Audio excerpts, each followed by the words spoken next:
In its day, the Manhattan Project was the largest industrial and scientific effort in history. It cost more than $2 billion in 1945 and employed more than 175,000 people. The Doomsday Clock will return in a moment. Russia becomes an atomic power. America's monopoly is ended. The Soviets' detonation of the atom bomb in 1949 rekindled a secret high-level U.S. debate left simmering since the early days of the Manhattan Project. Should the United States build a super bomb, a hydrogen bomb far more powerful than the largest atom bomb? These were weapons of a completely different order of magnitude. Atomic bombs could destroy parts of cities, or if they were small, entire cities, whereas hydrogen bombs could destroy countries. And of course, there was no limit to the explosive power of a hydrogen bomb. There was a time where the world itself was very unsettled. Independence movements in Africa, in Latin America. And then, of course, the struggle between the communist world and the non-communist world. You add to this the destructive power of nuclear weapons, and it's like you're building a big bonfire in the middle of everything, and who's going to light the fuse?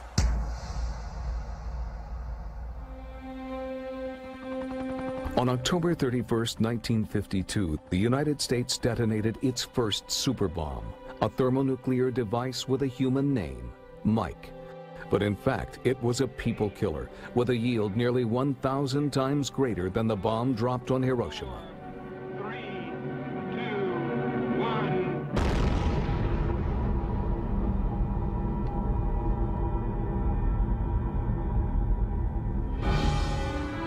All test islands seem to be swept clean. Ujulab is completely gone. The test site, an atoll called Ujulab in the Marshall Islands, disappeared, leaving only a crater 160 feet deep and more than a mile wide. 9 months later, in August 1953, the Russians exploded a less powerful but still awesome thermonuclear device. When word of the Soviet test got out, the September 1953 bulletin cover was remade at the last moment. Eugene Rabinowitz again decided to reset the Doomsday Clock, this time to 2 minutes to midnight. The closest from midnight that the clock has ever been was 1953.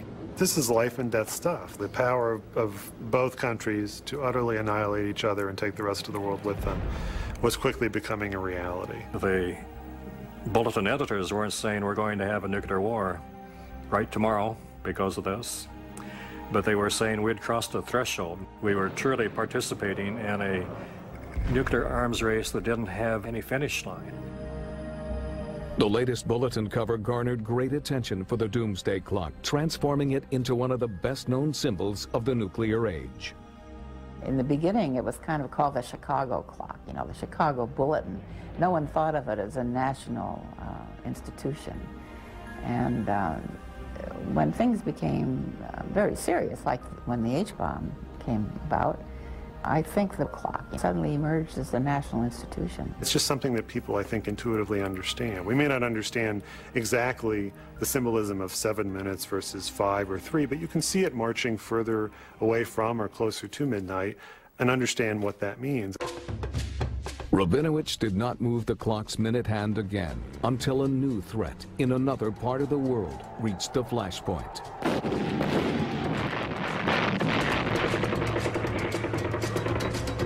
On October 31st, 1956, Egypt was invaded by Israel, Great Britain, and France.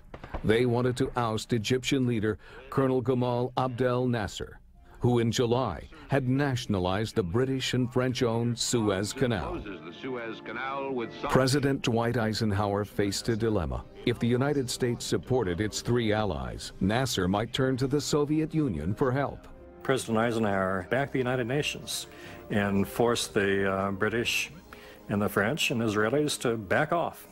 And the bulletin editors and the board of directors were always very much in favor of multilateral solutions to conflicts. Persuade Israeli, British, and French troops to lay down their arms. In response to Eisenhower's efforts, Rabinowitz set the Doomsday Clock back to 7 minutes before midnight. In January 1960, he wrote, "A new cohesive force has entered the interplay of forces shaping the face of mankind, and it is making the future of man a little less foreboding."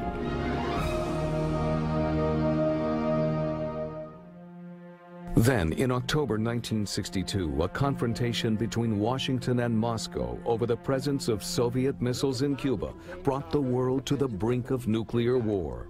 It shall be the policy of this nation to regard any nuclear missile launched from Cuba against any nation in the Western Hemisphere as an attack by the Soviet Union on the United States, requiring a full retaliatory response upon the Soviet Union.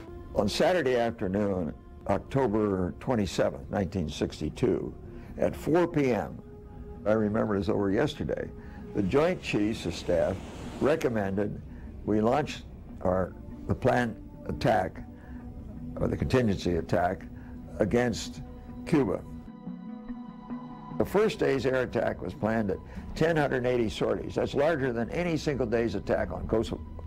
We had 180,000 troops mobilized in southeast U.S. ports with the shipping to take them there. We came that close. When the Soviet leader found out about the imminent U.S. invasion, he agreed to remove the missiles. And Russia has decided to end its billion-dollar venture.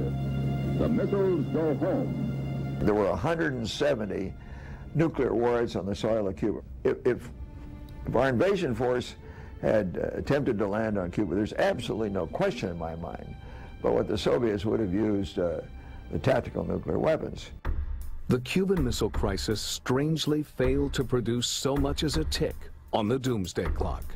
My sense is that it was over too quickly. Remember, it was just the 13 days of October, and the clock reacts to trends. There's the irony of looking at and saying, yes, that was a large event, but I think it's been larger in history than it was at the time. I'm not sure very many people knew we were that close at the time.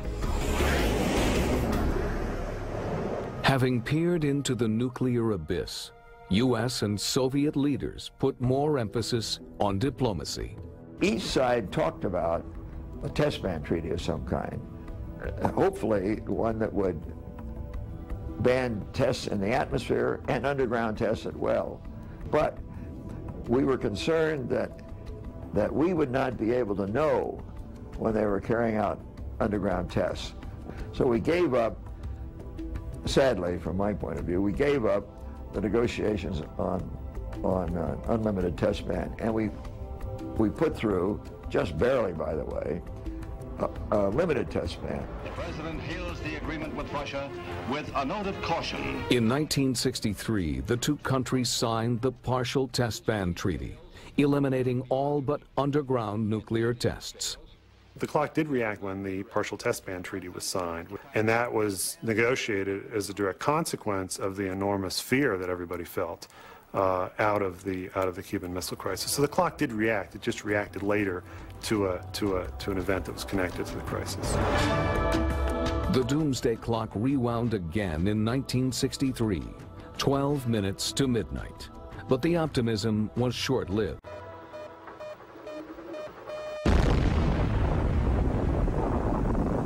In October 1964, China detonated an atomic bomb. China became the 5th nation to have a nuclear bomb, joining the United States, Russia, Great Britain, and France. And the fear was it would now spiral out of control. China actually was a country that advocated proliferation at that time.